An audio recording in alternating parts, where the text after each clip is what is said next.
There comes a time in life when we find ourselves trapped not by walls or chains, but by the silent, private weight of our own minds. We replay moments that no longer exist, cling to words never spoken, and carry wounds that time alone cannot heal. It's as if we are haunted by echoes of the past, bound by invisible threads woven from regret, loss, and longing. But what if this suffering isn't caused by the events themselves, but by our refusal to release them? The Stoics taught that pain is real, but suffering is a choice. And in that choice lies our freedom. The question is, are you ready to let go? 1. The silent prison of the mind. We do not suffer from the past itself, but from the chains we forge around it. The human mind, vast and powerful, is capable of great wisdom, yet it can also become a cage-zone where we voluntarily lock ourselves away. A betrayal, a loss, a moment of shame. These are not just events that happened, they become echoes that refuse to fade, replaying over and over, shaping our reality long after they should have passed. Pain is inevitable, but suffering is a choice. The Stoics knew this well. Epictetus once said, "Men are disturbed not by things but by the view which they take of them." Our suffering is not born from the event itself, but from the way we continue to relive it, feed it, and give it power over us. Every time we revisit the wound, we make it fresh again. Like a fire that needs wood to burn, our suffering continues only because we keep adding fuel. But why do we hold on to pain? Why do we revisit memories that hurt us, dissecting them, replaying conversations, rewriting what was said in hopes of a different ending? The answer is simple. The mind clings to what it knows. Even suffering, when familiar, can feel safer than the unknown. The past is a fixed story, something we can touch and define. The future, however, is uncertain, and uncertainty, to the mind, feels like a threat. This is why we hesitate to let go. The past, no matter how painful, feels like home. But in doing so, we make a tragic mistake. We allow what was to dictate what is. We let ghosts of old wounds shape our present, whispering doubts into our ears, keeping us trapped in a world that no longer exists. So how do we break free? The first step is recognition. We must become aware of our own mental loops, observe the thoughts we gravitate toward, the emotions that keep us stuck. Marcus Aurelius wrote, "You have power over your mind, not outside events." Realize this, and you will find strength. When painful memories surface, we must see them for what they are, echoes, not reality. They hold no power unless we give it to them. The second step is shifting focus. Instead of asking, "Why did this happen to me?" ask, "What can this teach me?" Every hardship carries a lesson. A heartbreak teaches us resilience. A failure sharpens our wisdom. A betrayal reveals who we can truly trust. But to see these lessons, we must stop looking at the past through the lens of loss and start seeing it as a source of growth. Letting go does not mean forgetting. It does not mean pretending the past never happened. It means making peace with it. It means acknowledging that pain was once real, but it does not need to define us. The present moment is the only place where life happens. The past is a memory. The future is a possibility. The only reality we have is now. Imagine standing at the edge of a river, watching leaves float by. Each leaf is a memory, a thought, a moment of pain. You can reach out, grab one, cling to it, analyze its details, and refuse to let it go. Or you can simply observe, acknowledge its presence, but allow it to drift away. This is the practice of letting go, not suppressing, not ignoring, but allowing thoughts to pass without attaching ourselves to them. Freedom begins in the mind. The key is already in your hands. The question is, are you ready to unlock the door? 2. The illusion of control. Letting go of what was never ours. We spend much of our lives grasping at control over people, outcomes, the way others see us. We believe that if we try hard enough, plan well enough, or care deeply enough, we can shape the world to fit our desires. But this is a dangerous illusion, one that traps us in endless frustration and suffering. The Stoics understood this well. They taught that there are only two kinds of things in life, those within our control and those beyond it. Everything outside of our thoughts, our actions, and our responses belongs to the latter category. Yet, instead of focusing on what is truly within our power, we exhaust ourselves trying to control what was never ours to command other people's choices, the past, the future, even the way life unfolds. The more we cling to this illusion, the more we suffer. We beg for people to stay, thinking that our love alone should be enough to hold them. We replay conversations in our minds, believing that if we had said something different, the outcome would have changed. We try to force situations to unfold as we wish, only to be met with resistance, disappointment, and pain. But control is like trying to hold water in our hands. The tighter we grip, the faster it slips through our fingers. What happens when we finally accept this truth? At first, there is fear. To acknowledge our lack of control feels like stepping into the unknown with no safety net. If we are not in control, then who is? If we cannot dictate outcomes, then what can we rely on? These questions stir discomfort because they force us to confront an unsettling reality. Life moves according to its own rhythm, indifferent to our wishes. Yet, within this realization lies our greatest freedom. When we stop trying to control the uncontrollable, we free ourselves from unnecessary suffering. We no longer waste energy on changing people who do not want to change.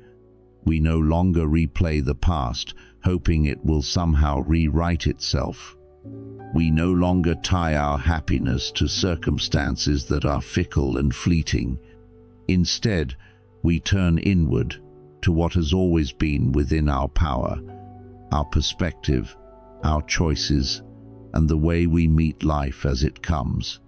Marcus Aurelius, the Stoic emperor, once wrote, "You have power over your mind, not outside events. Realize this, and you will find strength." This is not a call to passivity, but to wisdom. It means understanding that true strength does not come from bending the world to our will, but from mastering our own mind. Letting go of control is not giving up. It is choosing where to place our energy. It is shifting from resistance to adaptation, from frustration to acceptance. It is the difference between fighting the ocean's waves and learning to swim with the current. So, how do we practice this? First, we must identify what is outside our control. The opinions of others, the choices of loved ones, the outcome of our efforts, these do not belong to us. Recognizing this is the first step to peace. Second, we must learn to surrender not in weakness, but in trust. When we release our grip, we make space for life to unfold in ways we never expected. Some doors must close so that others may open. Some people must leave so that we can grow. Some failures must happen so that we may learn. Finally, we must remind ourselves that our peace does not come from controlling life, but from mastering our response to it. A storm may rage outside, but we decide whether to let it shake us. Life will not always go as we wish. People will not always love us as we hope.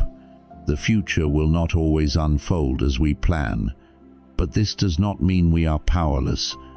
It means our power lies elsewhere, in the ability to meet each moment with wisdom, to embrace change rather than resist it, and to find peace in knowing that we were never meant to control everything. When we stop chasing control, we gain something far greater: freedom. 3. Breaking free from the echoes of the mind. The mind is a powerful force capable of brilliance, but also of destruction. Like a river carving deep grooves into the earth, our thoughts, when repeated, become pathways that shape how we experience reality. If we are not careful, these pathways turn into prisons, trapping us in an endless cycle of regret, resentment, and what-ifs. How often do we find ourselves revisiting the same painful memories, reliving the same wounds, and rehearsing conversations that have long since ended? A betrayal from years ago, a mistake we cannot undo, a love lost to time. We carry them as if, by holding on to them, we might somehow change the past. But this is an illusion. What's done is done. What remains is only our mind's refusal to let go. The Stoics understood this well. Epictetus once said, "It is not things that disturb us, but our judgments about them." In other words, suffering does not come from the past itself, but from our insistence on replaying it. The more we dwell on certain thoughts, the stronger they become, like a well-worn path in the forest, trodden so many times that it becomes the only road we know. But here is the truth: we are not our thoughts. We are the ones who observe them. If we wish to be free, we must break the cycle. The first step is awareness. We must learn to recognize when we are lost in the loop of repetitive thinking. Ask yourself, is this thought helping me, or is it harming me? Does dwelling on this change anything? The moment we catch ourselves trapped in these patterns, we create an opening, an opportunity to step out of the cycle rather than be consumed by it. The second step is redirection. The mind cannot be empty, but it can be guided. When a destructive thought arises, we must replace it with something constructive. The Stoics called this voluntary displacement, the act of shifting focus to something meaningful and productive. Instead of replaying the past, immerse yourself in the present. Engage in something that demands your full attention: a conversation, a creative pursuit, a physical activity. Third, we must train the mind like we would a muscle. Just as the body strengthens through repetition, so too does the mind. If we constantly feed it negativity, that becomes our default state. But if we make a habit of redirecting our focus, choosing presence over rumination, action over stagnation, then over time, the grip of our repetitive thoughts weakens. The path in the forest begins to disappear, overgrown with new growth, leading us toward clarity instead of suffering. Finally, we must embrace the power of mindfulness. The past is unchangeable, and the future is uncertain. The only place we can truly live is in the now. When thoughts arise that attempt to drag us backward, bring yourself back to the present. Feel the air on your skin, the weight of the moment beneath your feet. Listen to the world around you. The present is always within reach. We need only return to it. Breaking free from repetitive thoughts is not about suppressing them or forcing them away. It is about recognizing that they are just thoughts, nothing more. They have no power beyond what we give them, and the moment we stop feeding them, they begin to fade. You are not your past. You are not your mistakes. You are not the echoes of old wounds. You are something far greater, the one who chooses where to place your attention, the one who decides what thoughts are worthy of your time. And in that choice, you find your freedom. 4. The art of detachment, releasing what no longer serves you. We suffer not because life is cruel, but because we refuse to let go. We hold on to things long past their time, relationships that have ended, dreams that did not unfold as we hoped, identities that no longer fit who we have become. And yet, we cling. We build monuments in our minds to what was, mistaking nostalgia for truth, regret for responsibility. But the past is not a place we can live in. It is only a shadow, a whisper of something that once was but is no longer here. The Stoics understood that attachment is the root of suffering. Seneca wrote, "He who fears death will never do anything worthy of a living man." Though he spoke of death, his words apply to all things in life. To fear losto, resist the inevitable impermanence of everything, is to live in chains. We cannot move forward while our hands are full of what we refuse to release. But letting go is not forgetting. It is not indifference. It is not an act of coldness or dismissal. It is an act of wisdom. Detachment does not mean we do not love, care, or cherish. It means we do so without possession. We love without clinging. We experience without expecting permanence. We embrace what comes, knowing it may leave, and we release what leaves, knowing something new will come. This is the nature of life. This is the rhythm of existence. Yet, we resist. We resist because attachment feels safe. We tell ourselves that if we hold on tightly enough, we can keep things as they are. But this is an illusion. The tighter we grip, the more life slips through our fingers. The river flows whether we fight it or not. The only choice we have is whether to exhaust ourselves swimming against the current or to let go and move with the flow. So how do we practice detachment? First, we must recognize what we are holding on to. Ask yourself, what am I unwilling to release? What past hurt, what old identity, what fading connection am I still gripping as if it defines me? Awareness is the first step. You cannot release what you do not acknowledge. Second, we must reframe our thinking. Instead of seeing detachment as loss, see it as freedom.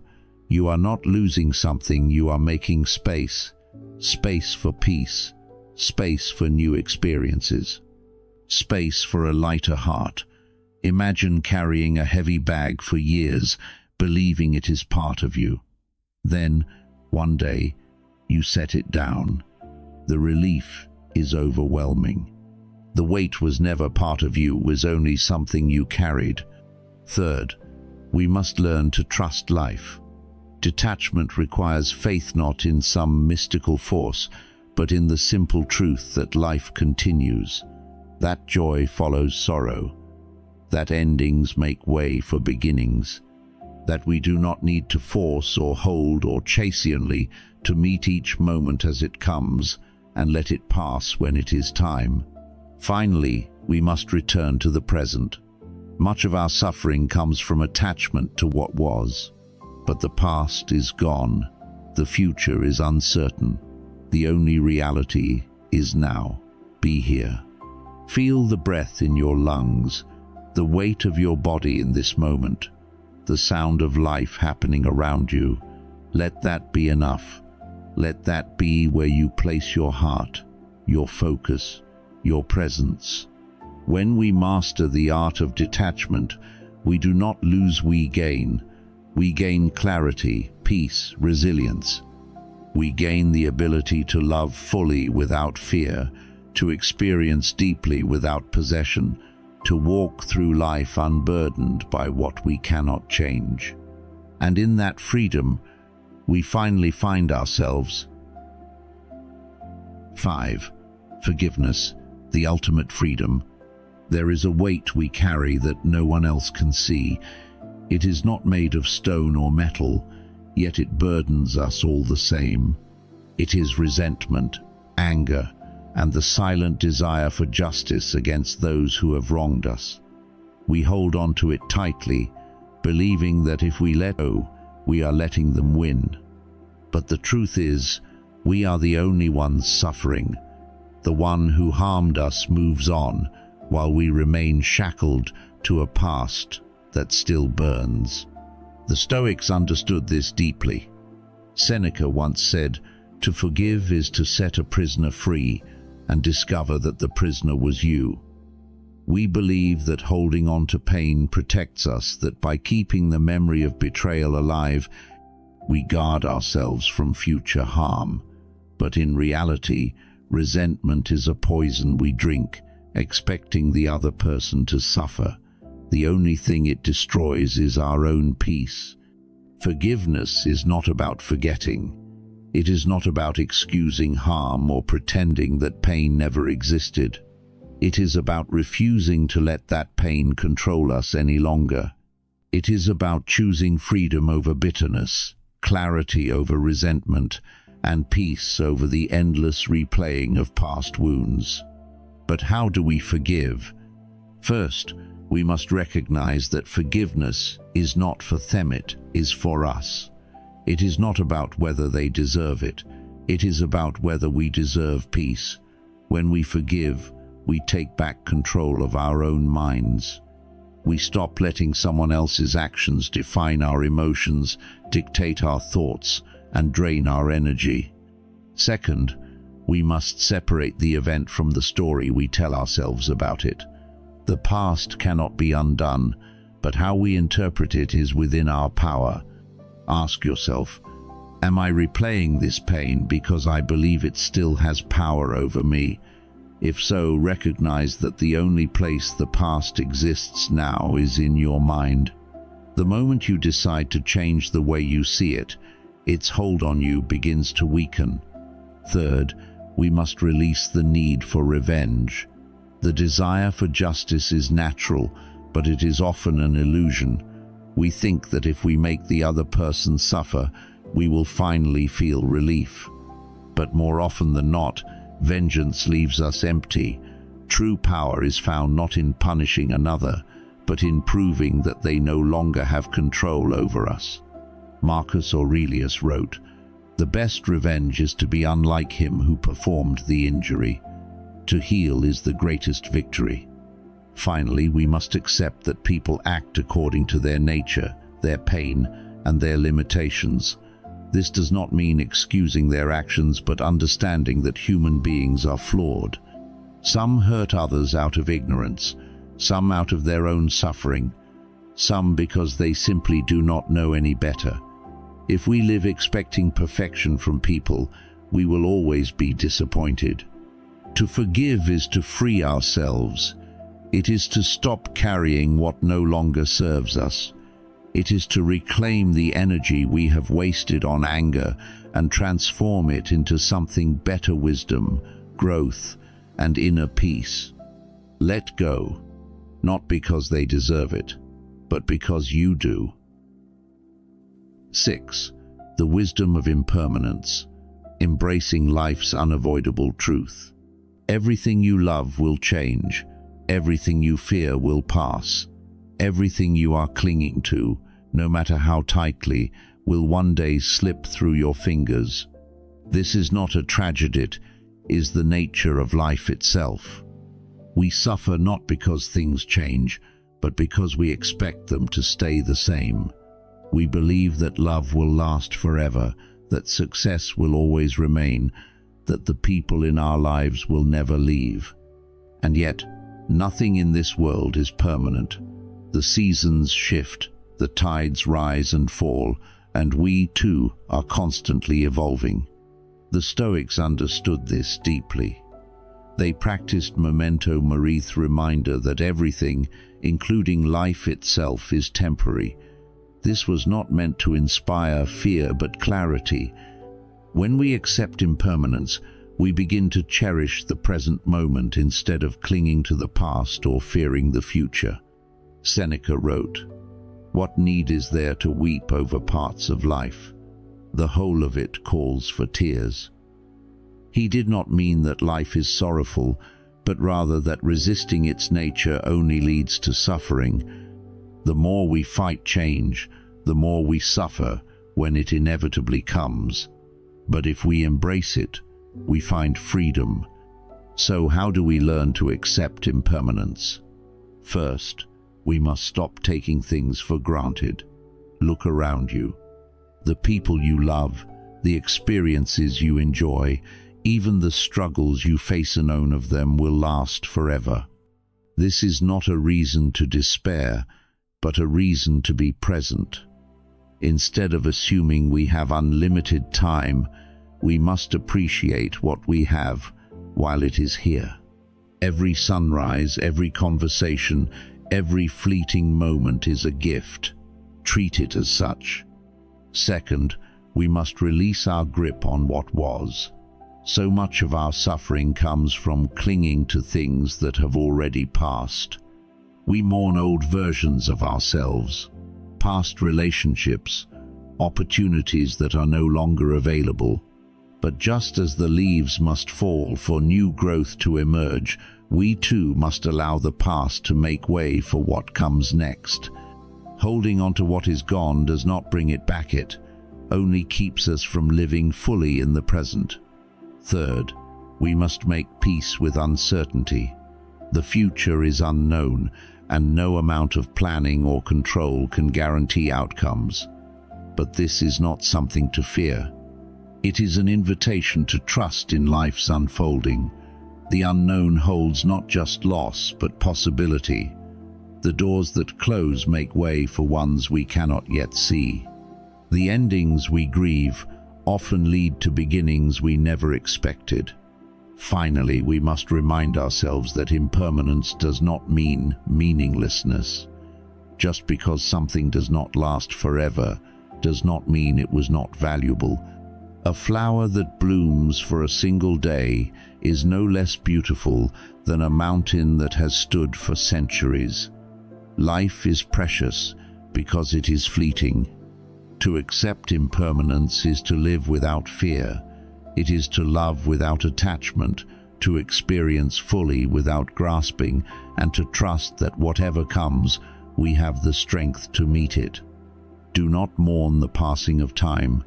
Instead, honor it by living deeply, loving fully, and embracing each moment as it comes. For nothing lasts, and that is what makes everything so incredibly valuable. 7. Finding purpose beyond suffering, transforming pain into strength. Pain is an unavoidable part of life. Loss, failure, betrayal, these experiences shape us, leaving scars that may never fully fade. But suffering is a choice. It is what happens when we allow pain to define us, when we let it settle into our bones and dictate the story we tell about ourselves. The Stoics understood this well. They did not seek to escape hardship, but to use it as a tool for growth. Marcus Aurelius wrote, "The impediment to action advances action. What stands in the way becomes the way." In other words, pain is not merely something to endure, it is something to be transformed. It is raw material, waiting to be shaped into wisdom, resilience, and purpose. Yet most of us resist this truth. When faced with suffering, we ask, "Why me?" We replay the past, searching for ways it could have been different. But this only deepens our wounds. The real question is not, "Why did this happen?" but "What can I do with it?" Because pain, when used correctly, has power. Think of the strongest people you know, the ones who radiate wisdom, who carry themselves with quiet confidence, who seem unshaken by life's storms. Do you think they were born that way? Number. They became that way because they endured, because they faced suffering and refused to let it break them. So how do we find purpose beyond suffering? First, we must shift our perspective. Pain is not a punishment. It is a lesson, an invitation to grow. Instead of seeing hardship as something unfair, see it as something necessary, an opportunity to become stronger, wiser, more resilient. Every difficulty carries within it the seed of transformation, but only if we choose to nurture it. Second, we must take action. Suffering thrives in stagnation. The longer we sit with our pain, doing nothing, the heavier it becomes. But when we channel it into something meaningful, into learning, creating, helping others, we reclaim our power. We turn wounds into wisdom, grief into gratitude, loss into legacy. Third, we must detach from the identity of the victim. It is easy to let pain define us, to believe that because we have suffered, we are somehow broken. But we are not what has happened to us. We are what we choose to become despite it. Strength is not the absence of struggle. It is forged in the fire of adversity. Finally, we must embrace the unknown. The past is gone, and the future is unwritten. What lies ahead is not just more pain, but possibility. What if your suffering is the thing that leads you to your greatest purpose? What if the very thing that broke you is what ultimately sets you free? Pain will come, that is inevitable. But suffering, that is a decision. Choose to rise, choose to use your pain not as a prison, but as a foundation for something greater, because the story is not over, and the next chapter is yours to write. 8. The present is all that exists, freeing yourself from the past and future. The past is a memory. The future is an illusion. The only moment that truly belongs to us is now. And yet, most of us spend our lives anywhere but here. We dwell on old wounds, replaying what has already happened as if we could change it. Or we anxiously construct a future built on fear, believing that by worrying enough, we can control what has yet to come. In doing so, we abandon the only place where life actually happens, the present. The Stoics understood this deeply. Marcus Aurelius wrote, "Confine yourself to the present, not because the past and future do not matter, but because they do not belong to us. The past cannot be altered, and the future cannot be guaranteed. The only power we have is in this momento. We think, how we act, how we respond. But why is it so hard to stay present? Because the mind is addicted to distraction. It clings to the past because it is familiar, even if painful. It fixates on the future because uncertainty feels threatening. We think that by obsessing over what was or what might be, we are protecting ourselves. In reality, we are only pulling ourselves further away from life itself. So how do we return to the present? First, recognize the illusion. When your mind drifts into regret or fear, pause. Ask yourself, is this happening right now?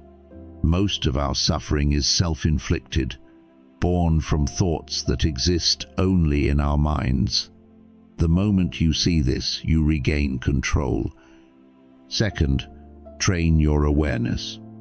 The present moment is always available to us, but we must choose to return to it. Feel the air in your lungs.